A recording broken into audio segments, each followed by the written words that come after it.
Hello, welcome to the channel Why Stories. Enjoy watching. "Get out of the registry office," barked the mother-in-law at the pregnant bride. But when they saw who the girl returned with, jaws dropped. "Get out of the registry office." This harsh command, filled with anger and contempt, rang out at the very moment when tense silence had fallen in the small wedding hall just before the ceremony was about to begin. Everyone froze, the staff, the invited guests, even the man with the video camera who had been capturing every detail of the day, which had unexpectedly turned into a full-blown nightmare. The unfortunate heroine was a girl named Barbara, a young, 19-year-old pregnant bride whose dream of a happy wedding crumbled in just a few seconds. The one who forced her to leave in disgrace was her own future mother-in-law, Lorena, a domineering, uncompromising woman, used to having her word be law. And on this day, she did everything she could to prove to the bride, her son, and the entire world that she, and no one else, would decide Antonio's fate and that of his family. Barbara stood by the registrar's desk, clutching her bridal bouquet so tightly her fingers turned white. Tears welled up in her eyes from fear and hurt, and her lips trembled, unable to respond to the terrifying order. The rustle of her voluminous white dress, not an expensive one, but carefully chosen, mingled with the hurried whispers of the guests who didn't understand what was going on. Just a minute ago, the atmosphere had seemed joyful, despite a hint of tension. After all, a pregnant bride and a very strict mother-in-law are already a volatile combination. But no one expected such an explosive scandal. Lorena, the mother-in-law, stood across from Barbara like a general before her troops and was now practically shouting, "I will not allow this girl into our family, do you hear me? Dragging herself into the registry office like this. She thinks she can trap my son into marriage just because she got pregnant. Who does she even think she is?" Guests looked at each other in confusion. Some whispered about intervening, but then Antonio, Barbara's fiancé, raised his hands helplessly, trying to calm his mother. "Mama, what are you doing? Stop it." "Shut up," Lorena snapped, unfazed by the crowd of onlookers. "You're my son, and I won't let some girl from who knows where ruin your life. The both of you, get out, before it's too late." She looked directly at Barbara, then waved her hand as if shooing away a fly, and a dreadful silence fell again. Everyone realized this wasn't just a quarrel, it was something deeply dramatic. Barbara had known that Lorena was against their relationship from the start, but she never imagined the woman would cause such a scene, especially now, with all the guests gathered and the ceremony moments from starting. Barbara couldn't breathe. It felt like she was about to faint from the stress. She was speechless, her throat burning with unshed tears, and a lump of sorrow rising inside. Feeling she was about to break down, Barbara stepped back toward the exit, instinctively letting go of Antonio's hand. The bouquet almost slipped from her trembling fingers, but one of the bridesmaids caught it. The hall was filled with a suffocating awkwardness. The guests didn't know where to look, the registrar blinked in confusion, clearly unsure how to handle the situation. Tears are expected at a wedding, tears of joy, but not a hysterical mother-in-law shouting "get out" in front of everyone. A few elderly relatives from Barbara's side shook their heads disapprovingly, but no one dared start a counter-scene. Her father, Pedro, stood at the back of the hall, feeling his nerves fray. One more moment and he would yell back at the outrageous behavior, but shock and restraint held him in place. After all, he wanted this to be the happiest day of his daughter's life, and it was turning into a complete disaster. Barbara felt like she might suffocate. Her pregnancy made her more vulnerable. She was in the final weeks. What if her blood pressure spiked? What if the stress triggered premature labor? Sobbing, barely able to breathe, she whispered what had already formed in her heart. "Fine," the girl whispered, heading for the door. "Fine. I'll go." Antonio rushed after her, grabbing her arm. "Barbara, wait. Where are you going? Let's talk, let's figure this out." But she shook her head. "What is there to talk about, Antonio? Your mother won't even let us get married, and you just stand there and let her throw me out. This is the most humiliating thing that could have happened." She took another step back and didn't look back as she walked quickly out of the registry office. Antonio wanted to chase her, but his mother grabbed his arm. "You're not going anywhere. Enough of this nonsense. Stop, son. We need to set things right, not turn everything into a farce." Antonio's heart pounded so hard it felt like it might burst from his chest. He loved Barbara, he loved their unborn child, but he'd spent his whole life under the thumb of his strict, authoritarian mother, used to absolute obedience. The inner conflict was tearing him apart. He looked at the guests and his father, who tried to speak up but didn't dare. It was clear Lorena ruled this household like a dictator. And if he tried to break free now, it would mean all-out war with his own family. But Barbara no longer cared about Antonio's inner conflict. Needing air, she ran outside, where the cool breeze struck her face. Her dress dragged along the steps, the veil had slipped to the side, and she looked lost and devastated. For a few seconds, she just stood there, breathing heavily, trying to figure out what to do next. Her happy day had become a nightmare. Her mother-in-law had literally thrown her out. Then Alejandro, her childhood best friend, ran up to her. He had witnessed part of the scene from the corridor and sensed the situation had become unbearable. Tall, lean, with bright green eyes, Alejandro was kind and caring. He had once had a crush on Barbara back in school, but later realized it was more of a deep friendship. Now, he was unconditionally on her side, always ready to help. "Barbara," Alejandro asked, alarmed, "what happened?" "I heard shouting, but I didn't catch what it was about. Are you okay?" The girl, choking on her tears, wiped her eyes with the back of her hand. "Alejandro, she kicked me out. The wedding's off. My mother-in-law hates me and said it outright, get out of the registry office. I can't believe Antonio didn't stand up for me. Alejandro gently hugged her, careful not to mess up her hair or crumple the delicate veil, though her appearance no longer mattered. "Shoo, calm down. It's over now. What matters is that now you know the truth. If he can't protect you, it's better to find out now than after the baby is born. Come on, let's sit somewhere. Did you call your dad?" "He was inside," Barbara sobbed, "but I think he got cornered too. He's not the type to make a scene. And he already told me he was worried about this marriage." "Then it's for the best," Alejandro said gently. "You're strong, you'll get through this. And I'll always be here for you." Barbara could only nod weakly. Her stomach ached from the tension. The baby didn't need this stress, and the fear for her child kept growing. But first, she needed to calm down. Alejandro called a taxi, helped Barbara into it carefully, begging the driver to drive gently. She was in late pregnancy. They rode in silence. Barbara stared out the window, her heart aching at the thought that she was supposed to be getting married at that very moment. Instead, she was humiliated in front of everyone. In half an hour, photos of the runaway pregnant bride would surely flood social media. And even just among acquaintances, people would wonder what happened. When they arrived at her parents' house, a group of nosy neighbors was already gathered by the entrance, eager to see the bride. Some knew about the planned wedding. Word had clearly spread. As soon as Barbara appeared, they began whispering. "Oh, poor thing, what will she do now? She's pregnant." Barbara didn't lift her eyes, slipped past them, and hurried toward the apartment. Alejandro followed close behind, ready to support her.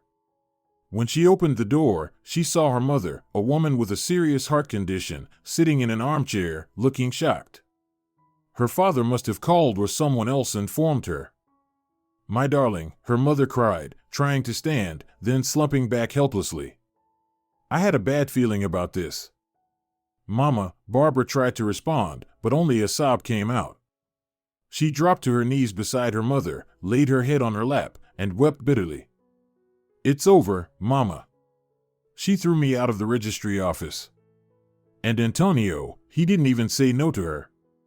Her mother sighed heavily, gently stroking her daughter's hair. "Then let Antonio go. If he's not man enough, you don't need him. We'll raise the baby together." Alejandro sat next to Barbara, put an arm around her shoulders. He agreed with her mother. If the groom couldn't show backbone now, things would only get worse later. Soon, her father Pedro returned. He looked exhausted and angry. Shutting the door behind him, he tossed a stack of papers on the table, registration forms, unfinished certificates, copies. "Don't blame yourself, daughter," he said, closing his eyes with fatigue. "This wedding wouldn't have brought happiness anyway if Antonio's mother is already humiliating you. I tried to reason with her, but it's useless. She thinks you got pregnant on purpose to trap her son." Barbara gave a bitter smile through her tears. "As if babies are made with a snap of the fingers. No, it wasn't planned, but I wanted the baby. I was ready to raise it with Antonio. I thought we loved each other. Turns out his love isn't stronger than his fear of his mother." "Enough crying," her father said. "You need to calm down. Your life and health matter most to us." Barbara knew he was right, but the tears kept coming.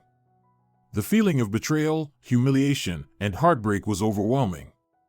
Still, she tried to focus on her unborn child, who could feel her pain.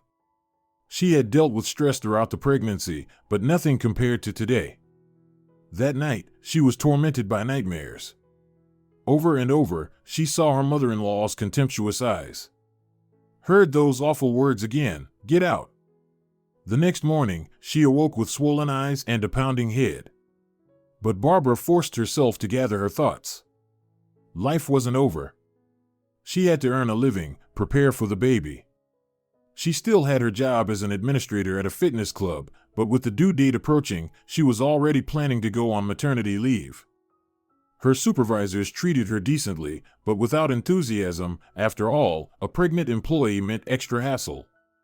Still, by law, they couldn't fire her. Barbara called her boss and explained she'd been through a difficult situation and needed a couple of days to recover. Her manager agreed, albeit with a warning that she shouldn't be gone too long if she wanted to keep her position until maternity leave. Barbara tried to distract herself by helping her mother, washing dishes, shopping for groceries, even though her father and Alejandro kept reminding her not to carry heavy bags. She replied, "If I just lie on the couch, I'll go crazy." 2 days later, Antonio called. He must have recovered from the shock. He began to justify himself, saying his mother had lost her mind, that it was temporary, they just needed to wait it out and everything would be fine. But Barbara couldn't utter a word. The sound of his voice made a bitter lump rise in her throat and filled her heart with cold. Everything he said sounded pathetic and unconvincing. He suggested they postpone the official registration, live together as before until his mother calmed down. It was both ridiculous and sad, especially since the wedding should have already happened. Barbara replied briefly, "I can't live with a man who didn't stand up for me. It's over." Then she hung up. And so the days began to pass. Rumors of the canceled wedding circulated among acquaintances. Some sympathized with Barbara, others shook their heads in judgment, saying she knew what she was getting into, that she trapped a student by getting pregnant, and so on. Barbara stopped logging into social media. She didn't want to explain anything to anyone. Her greatest source of comfort became her father, mother, and Alejandro. The latter practically lived with them, buying her vitamins and apples, trying to make her laugh with jokes. And although time passed, the pain didn't fade. Barbara tried to focus on the baby. After all, the birth was coming soon, and her emotional state needed to be stable. At the next ultrasound, the doctor said everything was on track. The baby was developing normally. It was a boy. Barbara teared up upon hearing it, a boy. Antonio had once promised that if they had a son, they'd name him Simeon, inspired by a book he loved as a child. And now Barbara realized she'd likely have to name and raise the child alone. Still, she wasn't against naming him Simeon. She liked the name, and what difference did it make how things turned out with the father? 2 more weeks passed since the ruined wedding day, and one evening, there was a knock at Barbara's door. When she opened it, to her dismay, she saw Lorena on the doorstep. As always, she was impeccably dressed, a neat haircut, a sharp blouse, a designer jacket, and a small gift bag in hand. Maybe a present. Barbara felt a wave of fear and anger. Was this woman here to insult her again? What do you want? May I come in? Lorena asked coldly. We need to talk. Barbara hesitated only a second, then stepped aside to let her in. If I don't let her in, she'll find another way to spit poison, she thought. Lorena stepped into the hallway and looked around. It's a bit cramped in here, she remarked with a smirk. But never mind. Where are your parents? Dad's at work, Mom's resting, Barbara answered, her heart pounding. What do you need? To talk, Lorena repeated, walking into the kitchen uninvited and taking a seat. About your baby and my son. Barbara sat across from her instinctively, pressing her hands to her belly as if to protect the baby. What is there to talk about with someone who threw her out of her own wedding? I'm listening, Barbara said curtly. What do you want? I don't want you ruining Antonio's life, Lorena said in a tone that made it sound like she was offering a favor. He has a brilliant future ahead. He's been accepted to a graduate program, he's working, he has prospects. A marriage, especially with a surprise baby, will ruin all that. But your son, Barbara said bitterly, was waiting for this baby, or do you think I magically did it all myself? Lorena's brows furrowed in irritation. You got pregnant on purpose, she snapped. To trap him. 19 and already that cunning. Listen, unlike you, I understand life. Children are a responsibility, and Antonio isn't ready. You have no idea how miserable he'll be. He's soft, sensitive, and you'll become a burden. Barbara was on the verge of exploding but tried to stay calm. So what are you suggesting? I suggest this, you go ahead and give birth, officially list Antonio as the father, and live separately. You can get child support, we won't stop that. But don't expect a wedding. And I insist you don't interfere with Antonio's development. Give him space, don't demand he sit with the baby 24/7. You have parents, let them help. Maybe we'll assist from time to time. Barbara listened and felt her hands go numb. So this was it? Just write her off from Antonio's life, leave the child without a real father, and sit in her parents' apartment hoping the mother-in-law might give her money for a stroller? Thank you, the girl muttered through her teeth, but my child doesn't need your charity. I'll raise him myself, and my dad will help. If Antonio doesn't want to be involved, that's his decision, and it's not yours to make. Lorena gave her a piercing look. You do realize that without my son and our family's money, things will be tough? Don't you understand you're making life harder for your future child? Grandchild? Barbara scoffed. Aren't you the one who shouted, "Get out of the registry office"? And now you care? Lorena hesitated for a second, then looked away. Yes, maybe I went too far, she admitted. But I did it for Antonio's good. And now, with the baby almost here, I do care. He is my grandson after all. But it's better if you don't chain Antonio with a wedding. Think about it. What will a marriage give you except more fights? Barbara shook her head in despair. So you came here to say, sign the papers, take the support, and leave us alone? No thanks. I didn't ask for your help and I never will. My son is my responsibility, and I won't force Antonio to be a father. If he wants to help, he can, but without you, especially if you think I'm a liar. Lorena stared grimly at the girl. So you think you'll manage without us? Yes, Barbara said firmly. Fine, Lorena's voice hardened. Let's see how you handle a life with no money. I can make sure things at work won't go smoothly either. But whatever. Time will tell.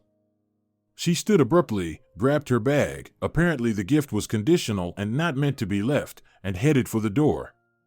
Barbara, boiling with indignation, followed her to close it. As she was leaving, Lorena turned back. And don't you dare poison Antonio with stories that he's a bad father. Bad? You never even knew who he really is. He's suffering because of you. Barbara didn't reply. She simply shut the door in her face. Her head throbbed. A few minutes later, her pale and worried mother appeared. What happened, sweetheart? I heard voices but didn't know who was here. Barbara sank heavily onto a chair. Lorena came. She cursed me, tried to convince me to give up on Antonio, just take child support and live alone. And she hinted she'd make my life hell if I refused. Her mother clutched her chest. Oh God, what a vile woman. We need to warn your father. What if she really can mess with your job? It's okay, Barbara whispered, trying not to let herself spiral into hysteria. We'll get through it somehow. I don't want to deal with that family anymore. If Antonio can't, or won't, stand up to her, let him live with his mother. I'll have the strength to raise this child. Plenty of single women do it. But deep down, it wasn't that simple. She had always dreamed of a complete family, hoped her child would grow up with both parents. Now she understood, with a grandmother like that, peace would be impossible. Another couple of weeks passed. The due date was less than a month away, and Barbara felt physically exhausted. Her belly was heavy, her back hurt, sleep was restless. She tried to keep working at the fitness club, but people began casting sidelong glances. Clients didn't always enjoy seeing a very pregnant receptionist, especially if she couldn't respond quickly. Eventually, her manager gently but firmly advised her to take maternity leave. You're entitled to it now. Let's make it official so you can properly prepare for the baby, he said. Barbara nodded. There wasn't much choice. After leaving work, time moved slowly, sometimes painfully. She was mostly alone. Home was boring, and staying out too long was difficult. Alejandro tried to keep her entertained, bringing magazines, watching comedies with her, making fruit smoothies, reading her bits of positive psychology books. He was like a ray of light in the dark. Barbara was deeply grateful, though she still felt an inner emptiness. She had imagined Antonio would be with her during the final weeks of pregnancy, stroking her belly, joking, looking forward to the baby's arrival. Instead, there was silence and bitterness. Antonio had called a couple of times, asking how she was, but the moment she said, "Can you come with me to the doctor?" he would reply that he couldn't, that he had too much studying, that Mom won't give me the car, and so on. Barbara realized there was no point hoping. One evening, as she lay on her bed staring at the ceiling, trying to imagine what would come next, Alejandro knocked at the door. He brought flowers and said, "I want you to be in a good mood. Yellow tulips, they symbolize spring and hope. I know you love spring, and even though it's autumn outside, maybe these will cheer you up." Barbara looked at him with gratitude. "Thank you, Alejandro. You're doing so much for me. I'm sorry I'm not always cheerful in return. My mind's a mess." "I understand," he said, sitting beside her. "But remember, soon the baby will be here. You'll be busy with diapers and forget all about sadness. At least that's what I've heard. New moms say all their thoughts center around the baby." "Maybe," Barbara sighed. "But I'm scared. What if I can't do it right? And I really wanted the baby to grow up with his father." Alejandro hugged her. "You can do this. You have a great father, maybe not wealthy, but a good man. Your mom, even though she's ill, is still by your side. And me. I'm not the baby's father, but I'll help. I won't leave you in trouble, I promise." Tears welled in Barbara's eyes. She hugged him back, trying to hold back the emotions, but they burst out anyway. Through sobs, she whispered, "I'm so grateful to you for this, for giving me a chance not to feel completely alone. I can't imagine how I would have gotten through all this without you." Her sincerity touched Alejandro. He knew he loved Barbara in his own way, but he also understood that now wasn't the time to confess. The girl was on the verge of a breakdown after being betrayed by her fiancé, so Alejandro continued to just be her best friend. And that, for him, was already a blessing, to feel needed and to be able to help. Soon came the day when Barbara, in the middle of the night, felt the first contractions. At first, she thought it was a false alarm, but the pain grew stronger and more rhythmic. The clock on the nightstand showed 3 a.m. She didn't want to wake her mother, whose condition was serious, so she knocked on her father's door. Pedro jumped out of bed immediately and called an ambulance.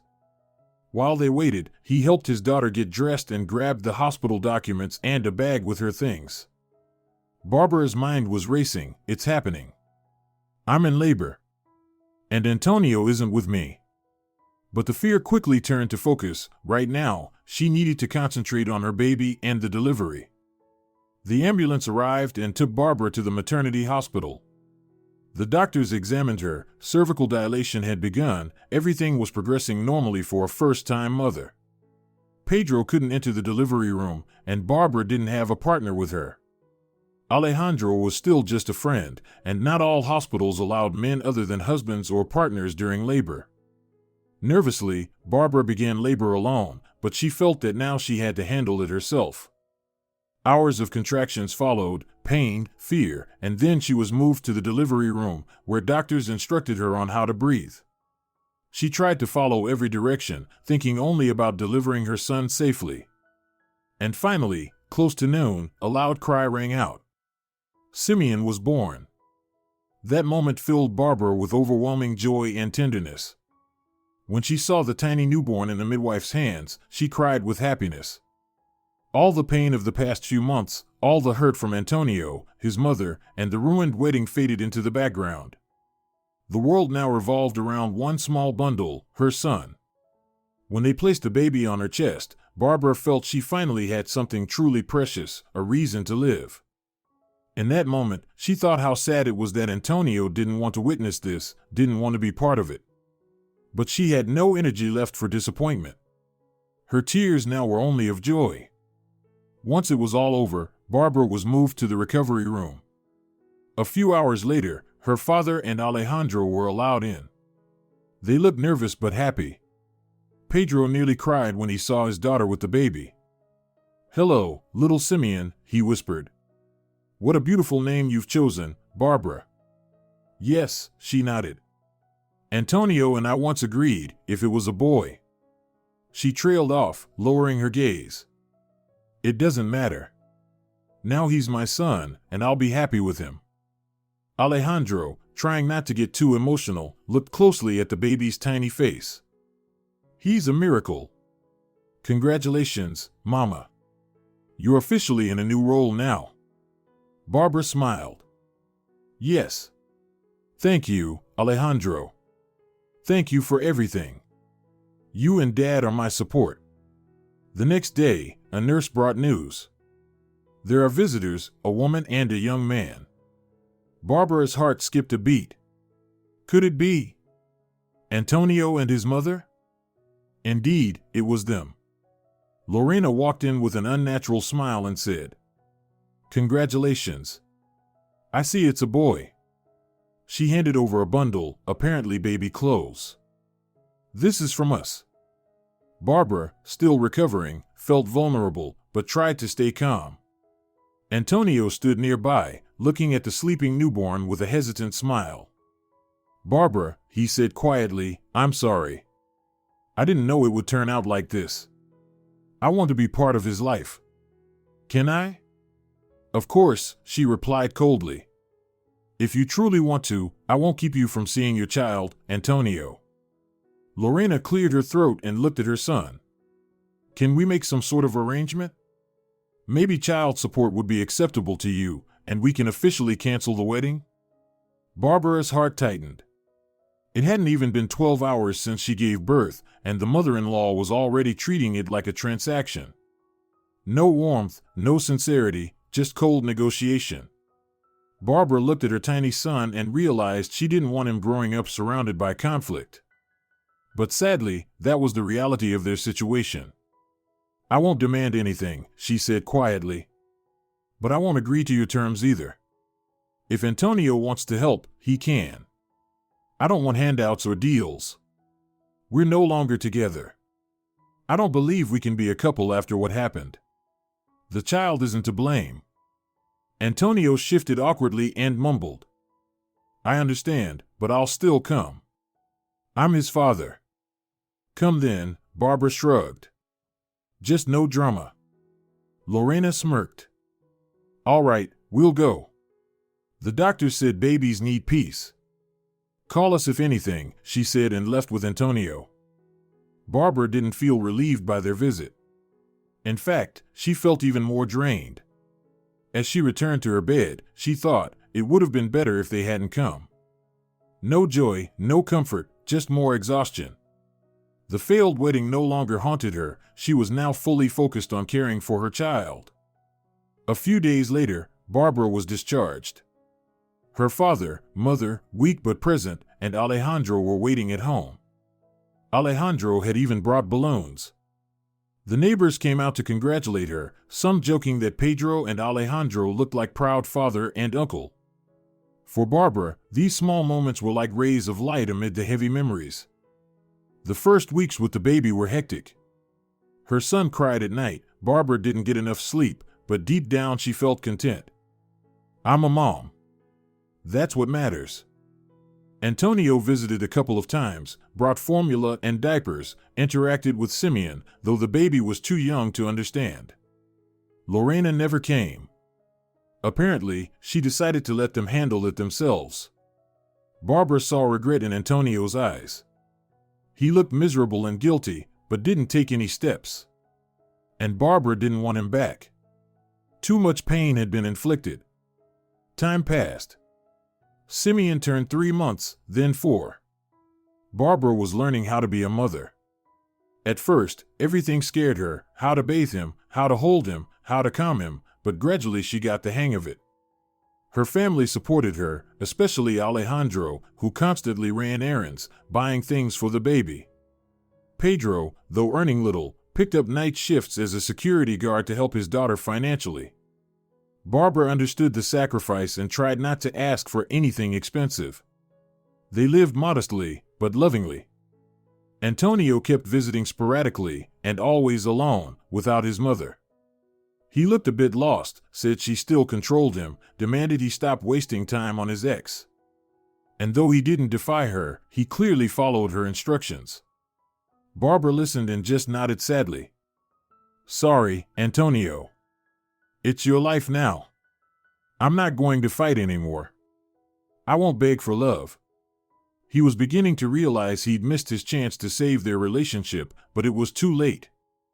One evening, when Simeon was 5 months old, Barbara was sitting in the kitchen thinking about returning to work, at least part-time. Maybe remotely, or working evenings while someone watched the baby. Her phone rang. It was an old acquaintance from the fitness club, a former colleague who had moved to another city. Hey, a cheerful voice said. Barbara, how's life? I heard you had your baby, congratulations. Listen, I have a job offer for you.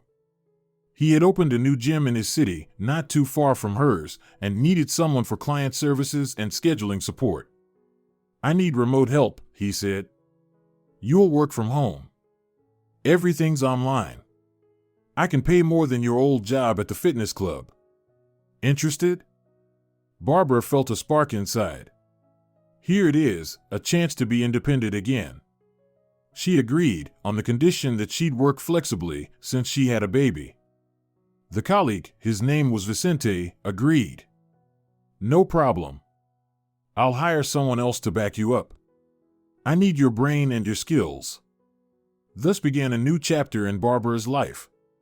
The salary wasn't huge, but it was stable. She learned to use new online tools and worked in the evenings or while the baby napped. Her father and Alejandro helped however they could. It brought money, but more importantly, it brought dignity. Barbara felt capable. She wouldn't go under. She could move forward.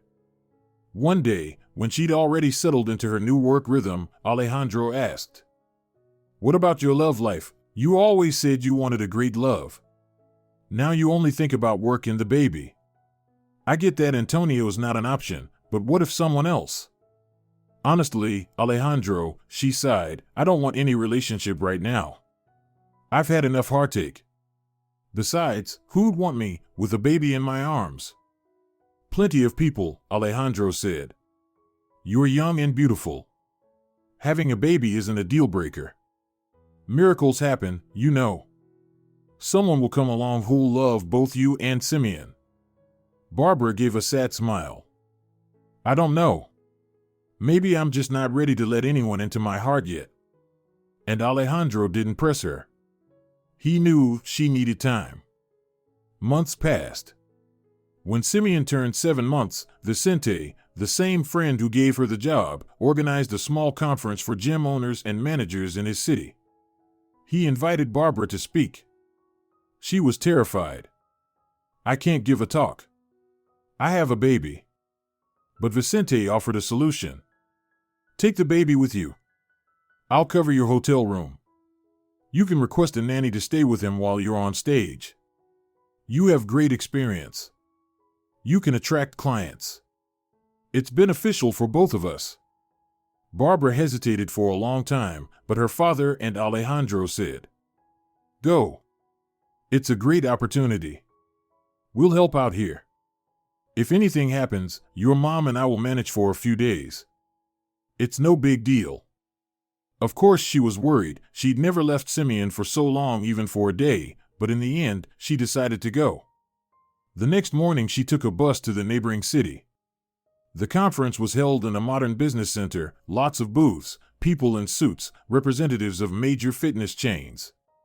Barbara felt unsure of herself with her modest experience, even though she worked as a remote manager.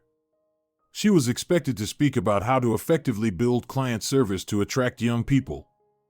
Luckily, Vicente met her at the entrance, put her in a taxi, and took her to the hotel. Here you go, rest. Participant registration isn't until tomorrow morning, he said. And who's going to watch Simeon? Barbara asked. I hired a trusted nanny. She'll be here at the hotel. You can meet her.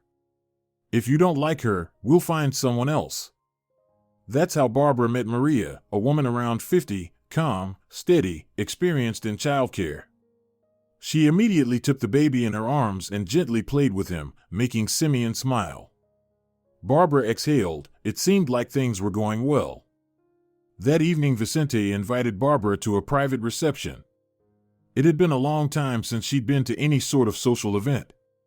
While Maria stayed with Simeon, Barbara changed into a modest but elegant dress and applied light makeup. In the mirror, she saw she still looked young and attractive despite the sleepless nights and stress. It lifted her spirits. I haven't turned into a completely worn-out single mom. I still have it in me to look good, she thought. The reception was bustling with people and music. Barbara stayed close to Vicente, who introduced her to various colleagues. Meet Barbara. She consults our fitness club on client service. Barbara sometimes added shyly. And I'm also a mom to a wonderful baby. She mostly received polite smiles in response. But then a man around 35 approached her, elegantly dressed, neatly groomed beard, and warm gray eyes. Vicente introduced him immediately. This is Luis Alvaro, one of our investors. He supports various sports projects, including my gym. Very pleased to meet you, Luis said, extending his hand. Barbara, I've heard about your work. Vicente says you're talented with clients. Barbara smiled modestly. I mostly just did admin and tried to understand what people needed. But if that counts as talent, I'll take it. You're being modest, Luis replied kindly. By the way, Vicente mentioned you're a mom. My sister just had her second baby. I adore my nieces and nephews, I help her a lot. And I'm really interested in projects that support young moms. Special gym rooms, child-friendly training programs. Are you planning something like that? Barbara lit up. She'd always dreamed of more fitness clubs offering services tailored to moms. During her own pregnancy, she couldn't find suitable programs. She started talking about her ideas, and Luis listened attentively, asking questions. It turned out he was genuinely interested in funding such initiatives. Their conversation went on until they barely noticed the crowd around them. People were laughing, networking, making deals. Barbara felt like she'd found someone who could not only help her professionally, but who was simply enjoyable to talk to. When the evening wound down, Luis offered, If you don't mind, I could walk you back to the hotel. I'm staying there too. Barbara, remembering Simeon was upstairs, nodded. Yes, thank you. I need to check on Simeon anyway, my son. I'd be happy to meet him, if that's all right, Louise said. Barbara blushed. He's probably asleep already. The nanny is putting him to bed. But if you'd like to take a peek, quietly, you're welcome.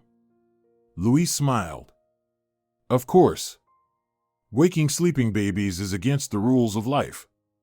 They walked to the hotel together and paused by the elevator. Barbara, slightly nervous, joked. If you're afraid of screaming babies in the middle of the night, better stay away from our room.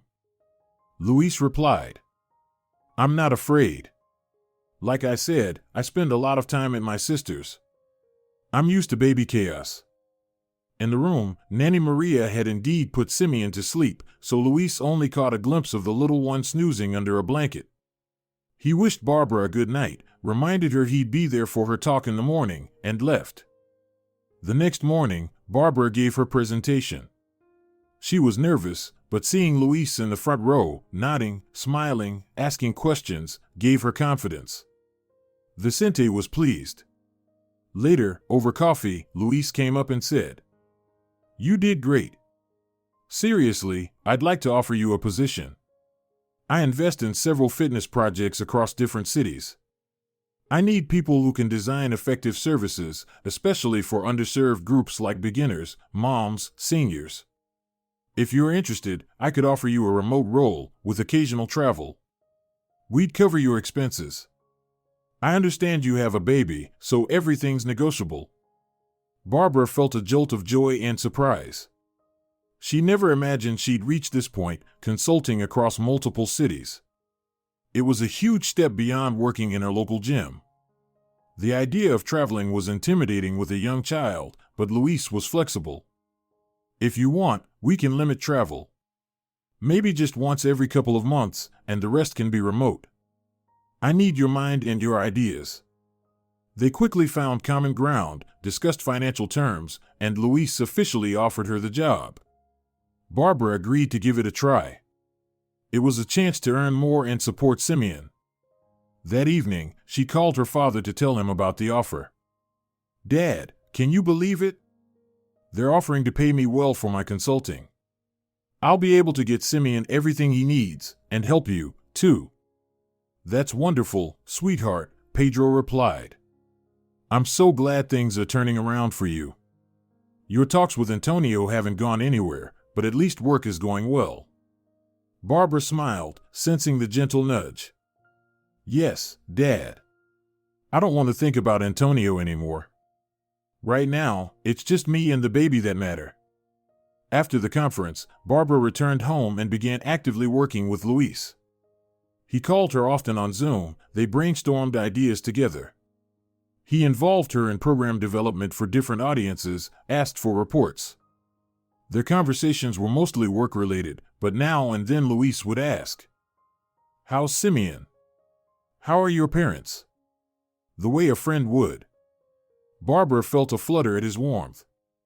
Sometimes in the evenings, when she was putting Simeon to bed, her phone would buzz with a message from Louise. How are you two doing? Not too tired? Everything okay? It moved her. For the first time since everything that had happened with Antonio and his mother, someone showed her genuine care, without pressure, without expectations. Gradually, their communication became more personal. Louise opened up about his life. He was 15 years older than Barbara, had been married once, unsuccessfully, no children. He'd worked in investment for years, with a knack for spotting promising projects.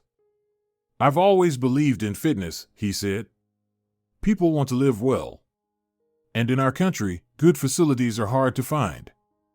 Barbara, in turn, shared her thoughts and ideas. A strong professional bond formed. When Simeon was 8 months old, something unexpected happened. One weekend, Antonio knocked on the door.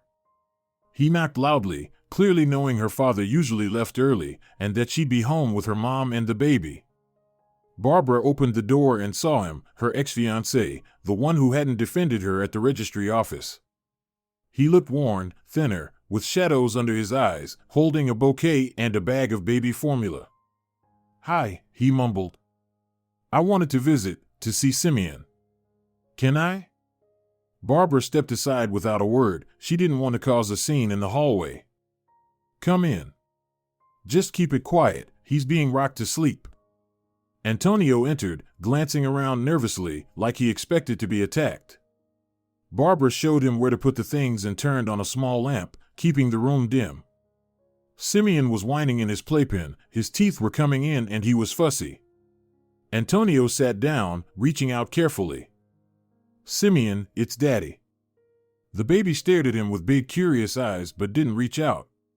He didn't know him. Barbara instinctively picked up her son and grabbed a rattle. Antonio looked on with sadness. "He doesn't recognize me. It's my fault." "Yes," Barbara replied coldly. "It is. So what do you want now?" I realized I can't live without you too. I tried to forget, I obeyed my mom, but I realized I love you. I want to be with you. Maybe we can start over?" Barbara felt like she had been struck by lightning. She expected excuses, apologies, but not such a direct "let's start over." Her mouth went dry from the shock. "Start over?" she repeated. "How can we start over when you couldn't even say a word against your mother at the registry office? You left me pregnant and then disappeared for 8 months. Do you really think everything can just be erased with one sentence?" "I know it's hard," Antonio whispered. "But let's at least try. I'll talk to my mom, I'll tell her I love you. We can get married, we have a child. Didn't you want a complete family?" Barbara struggled to hold back her frustration. "I did do it back then. But now I don't believe you're capable of standing up to your mother. And I don't want to relive the moment when she screamed 'Get out,' and you stayed silent." Antonio furrowed his brow. "I know. I was an idiot. I'm sorry. I'm ready to change." "Fine," Barbara said after a pause. "I'm not stopping you from seeing your son. Come by if you want. But as for starting over, sorry, I'm not ready. Too much has been broken." Antonio looked crushed, but kept pushing. "I believe that in time, you'll see it's possible to rebuild. Let me visit more often, help out, and then we'll see." Barbara shrugged. "Help, if you want. I don't mind. But don't get your hopes up. I haven't been waiting for you, and I'm not about to start." He sat silently, then looked at Simeon and asked, "Can I hold him?" Barbara handed him the baby. Simeon immediately started crying, frightened by the unfamiliar arms. Antonio tried nervously to soothe him, but the baby only cried louder. Barbara quickly took him back and calmed him with a gentle song. The whole scene felt awkward and sad. Finally, Antonio realized he was only making things harder. "I should go. I'll call you." Barbara nodded indifferently. And so he left. When her father came home from work, Barbara briefly explained what had happened. Pedro just threw up his hands. "Well, it's clear he finally realized what he did. But I'm sorry, sweetheart, I really don't want you dragged back into that mess. We'll support any decision you make, but think carefully." Barbara shook her head. "Dad, I'm not going back to him. It's over. What good is a father who ran away at the most important moment? I've already learned to live without him." The next day, she brought it up during a chat with Luis. After listening, he hesitantly asked, "Listen, maybe you should at least try to reconcile? I mean, he's the child's father. Or are you completely against it?" Barbara answered firmly, "I'm against it. I just feel like nothing good would come of it. We're too different. And then there's his mother with all her prejudices. I don't want to go through any of that again." That evening, Luis called again, this time not to talk about work, but to ask how Barbara was feeling. During the conversation, he suddenly said, "Sometimes I feel like you're so tired of everything you've been through that you don't even realize you deserve happiness. Can I ask something directly? We don't just talk as colleagues anymore. I'd really like to get to know you better. Would you be open to meeting outside of work sometime? Barbara felt a rush of heat. There it was. A man, older, serious, dependable, was asking her out. Just a year ago, while still with Antonio, she could never have imagined this moment. But now, something in her responded. Maybe it was the loneliness, or maybe it was the sincere care she'd seen in Luis. He was nothing like Antonio. He had his own life, didn't live under his mother's thumb. Barbara said, "Let's try. Just keep in mind, I have a child. I can't be away for long." "I understand," Luis replied gently. "Maybe I could come to your city. We could go for a walk, if that works for you." Barbara agreed. They chose a day. The week passed in anticipation. Barbara was nervous. How could she go on a date with a baby at home? She was used to robes and wet wipes, not dresses and heels. But her father said, "Don't worry, honey. I'll watch Simeon. Go relax. You deserve it." Her mother, though weak, was supportive. Alejandro joked, "Well, finally a decent guy's coming to see you," though Barbara noticed a trace of sadness in his eyes. Perhaps he had feelings for her, but she'd always seen him as a friend. Luis arrived on time. He had reserved a table at a small, cozy restaurant and picked Barbara up in a nice car, meeting her at her building with a bouquet of daisies, her favorite. Barbara wore a simple outfit, a warm coat, a dress, comfortable boots. She wasn't used to flashy clothes anymore. Luis looked elegant but not flashy, dark trousers, a white shirt, a coat. On the drive, they chatted about small things, Simeon, work, their projects. At the restaurant, Luis confessed he was a bit nervous, even though he'd spoken to large crowds before without fear. "It's different with you," he said. "I want you to feel comfortable. I know you've been through a lot." Barbara was touched by his sincerity. They ordered wine for him, juice for her, and laughed over memories from the conference. Luis was respectful, never pushy, always asking about her life and plans. He didn't expect instant trust. She liked that. He respected her boundaries. At the end of the evening, he offered to walk her home. It was already dark, and a chilly breeze blew. Luis gently wrapped his scarf around Barbara's neck.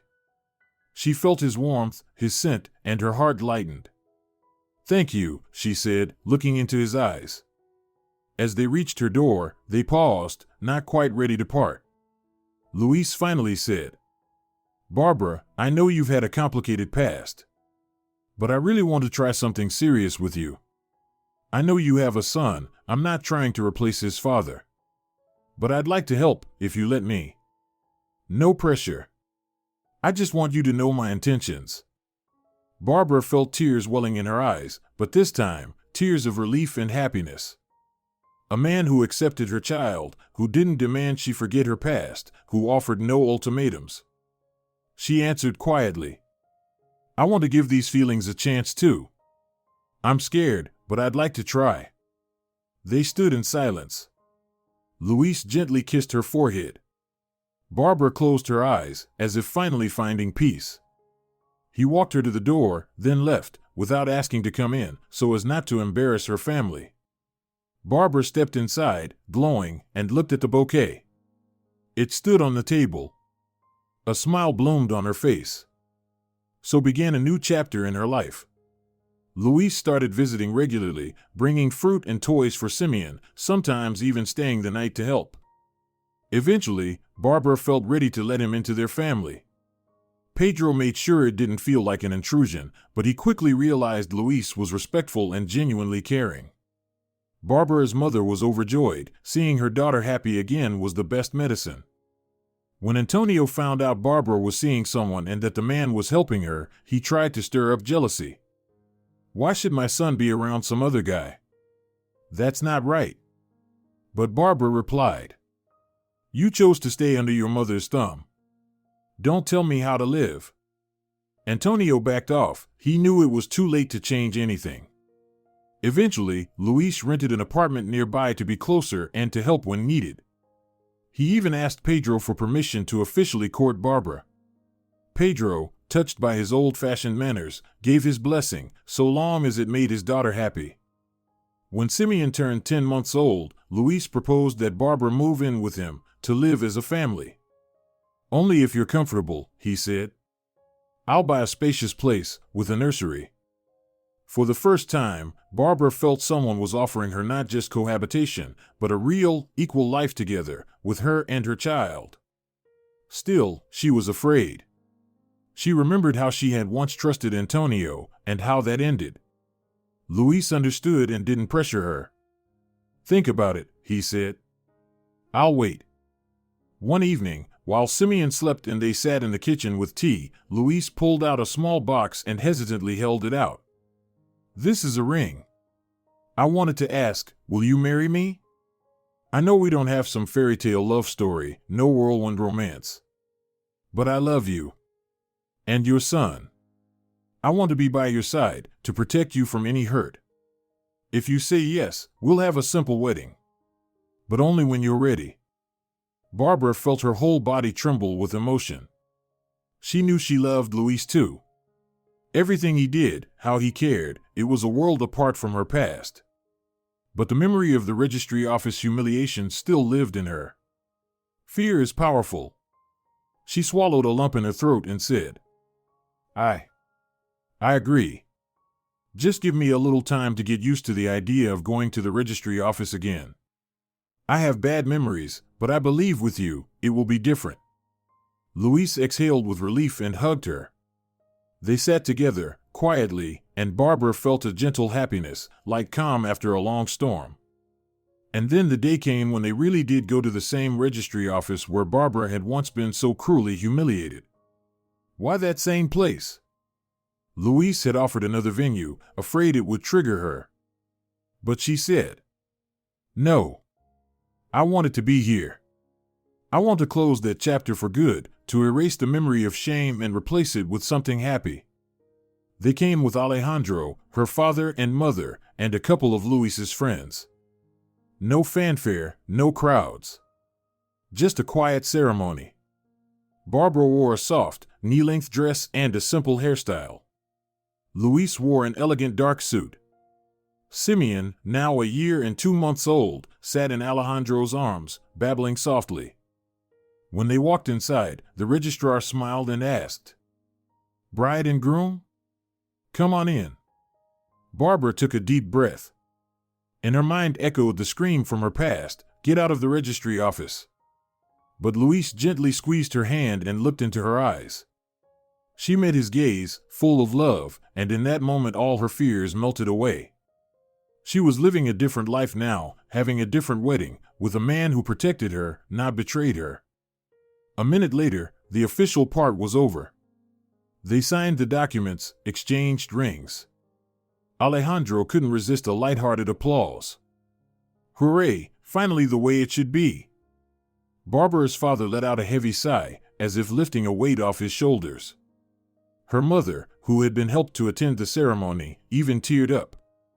They stepped outside, and suddenly a modest photographer, hired secretly by Luis, snapped a few photos. Barbara smiled, feeling the past dissolve like mist in the air. Soon, they moved into Luis's new apartment, a spacious 3-room home with bright renovations and a separate nursery for Simeon. Barbara's mother stayed in the old apartment with her father, who looked after her. They often visited. Luis hired a caregiver to help them, easing their daily life. Everything began to bloom in new colors. Barbara fully left the memories of Antonio behind. He still visited Simeon occasionally, but without claims, more out of obligation than true involvement. Lorena, his mother, knew about the new marriage but said nothing. Perhaps she had accepted her defeat. Now, Barbara lived with a man who truly loved her. They planned their future together, even talked about a second child. When Barbara became pregnant again, Luis was overjoyed. This time, everything was intentional and full of hope. No one shouted "Get out!" On the contrary, everyone rejoiced. Luis's mother, Maria, came from her town to visit and hugged Barbara like her own daughter. "Thank you for making my son happy," she said. "And thank you for my grandchildren. I've always dreamed of a big family." Barbara thought, so such mothers-in-law do exist, kind, understanding, not meddling in every detail?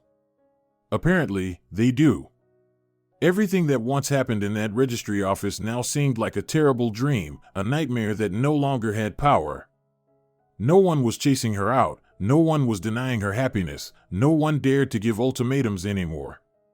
She had long since grown out of the role of a defenseless girl dependent on others' decisions. Now she had a strong inner core, tempered by everything she'd endured. The most ironic moment came when Antonio, her former fiancé, once dropped by to congratulate her on the pregnancy or maybe just to visit his son and hear the latest. When he saw how comfortably Barbara lived, how radiant she looked, rested, well-groomed, happy, and how her loving husband Luis adored her, Antonio was stunned. Maybe he thought she wouldn't be able to rebuild her life after him. He said quietly, "You've changed so much. I can see you're a completely different person now." Barbara just smirked. Yes, she had changed. She had rebuilt her life piece by piece, created a new family without constant humiliation or fear. And she was genuinely glad that Lorena had once screamed "Get out" and ruined that wedding. If it had gone ahead, she would have ended up trapped under a domineering mother-in-law and a weak husband. But now, she had a man who respected her opinion, protected her, and loved her son as his own. And soon, they'd welcome a child together. As her second pregnancy neared its end, Luis, remembering the anxiety of the first, secured the best conditions at the maternity hospital so Barbara would feel at peace. He was present for the birth, held her hand, supported her, and wasn't afraid. Though it was difficult again, Barbara's emotional state was completely different this time. She had her husband's strong shoulder by her side. On the day their daughter Tamara was born, Luis cried with joy, holding the tiny bundle in his arms. Barbara looked at him and thought, "This is real happiness." Let someone once scream that I had no place in their family. Now I have my own family, far better than I ever dreamed. When they returned home from the hospital, Alejandro and her parents were waiting. Alejandro had made a huge banner, "Welcome, Tamara." Simeon, now a little older, circled the baby curiously, unsure how to react, but clearly pleased. A cake stood on the table, and Luis helped Barbara lie down while gently lifting Tamara in her cradle. The air was filled with warmth and love. Barbara realized how far her life had come from that awful scene in the past. Everything now was different, brighter, calmer. Time passed. Barbara fully embraced the importance of cherishing herself, her children, her husband, and her parents. Work was going well too. Luis expanded his investments. Barbara continued developing fitness projects for mothers and even launched her own small course on customer service in wellness and fitness. People listened to her. She earned recognition. No one questioned her right to be happy. Occasionally, she'd hear town gossip that Lorena still believed Barbara had tricked Antonio into fatherhood just to trap him. But it didn't bother her anymore. That woman's opinion no longer held any power in her world. Antonio, by then, was dating someone else, a gentle woman, they said, whom his mother approved of. So be it. Everyone had chosen their own path. A year and a half after Tamara's birth, Barbara and Luis arranged a small family photo shoot at their country house. They'd bought a cottage and turned it into a cozy getaway. Her parents came. Luis's mother visited. Alejandro was there too, in his role as Simeon's godfather, helping with the kids. The photographer captured sweet scenes, family in the garden, children playing on the lawn, grandparents fussing over the table. During a break, Barbara stepped to the edge of the yard to catch her breath and suddenly remembered that day in the registry office. The shouting, the guests' shocked faces, her near collapse from fear. She smiled at the memory, because life is unpredictable. Had she not been cast out then, she might still be stuck in a marriage where she was never protected. Now, in stark contrast, she had peace and harmony. Luis walked up and gently wrapped his arm around her shoulders. "What are you thinking about? The past again?" "Yes," she admitted. "I remember how I cried that day, how I thought everything was over and just wanted Antonio to come back. And now I see, it all turned out for the best. I found you. We have 2 kids. I don't think I could be any happier than I am now." Luis smiled. "I'm glad life brought me to you. Maybe it's not a textbook love story, but it's a real one." He kissed her forehead, and Barbara felt warmth flood through her. Somewhere in the distance, Simeon shouted "Mama," and Tamara toddled after her brother. Alejandro laughed as he tried to separate them. The grandparents chatted on the porch. The photographer aimed his lens to catch every precious moment. It was a joyful chaos, full of love and support. And Barbara thought, "I've escaped the power of that terrible get out of the registry office. No angry voice can throw me out of my own happiness anymore." Indeed, whenever people heard her story, how she'd been left pregnant and thrown out on her wedding day, they were amazed how beautifully things turned out in the end. They said, "Wow, what a fate. Your ex's mother humiliated you, and now you have everything: a good man, a career, and peace with the child's father." Barbara only smiled in response. Sometimes people asked, "Don't you hate that woman who made your life a nightmare?" She would answer, "What's the point in hating? Actually, thanks to her, I realized in time that I shouldn't marry her son." Life had set everything in its rightful place. Barbara was now surrounded by love. Her parents supported her. Alejandro helped, and had found a new love with one of Barbara's friends.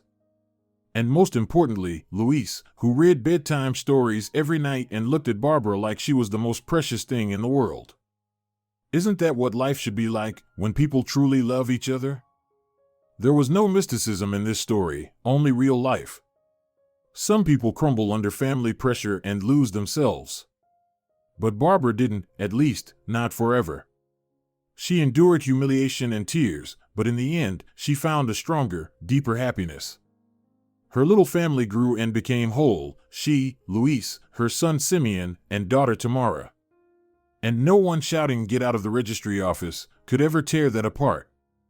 Because when you have someone who loves and protects you, and you've found strength and respect for yourself, no outside voice can exile you from your own joy. So ended a painful chapter that once began in a wedding hall, and a new one began, full of warmth, trust, and love. Barbara's story is proof that sometimes happiness awaits just around the corner of our deepest disappointments. And today, when she tells her story, Barbara no longer cries. She gives thanks for the day she was thrown out. Because that was the day life turned to face her with a bright, genuine smile, and led her to something she never even dared to dream of: a real family, where love has no conditions, no lies, and no manipulations. A home she will never be driven from again. If you're enjoying it as well, leave a like and subscribe to the channel.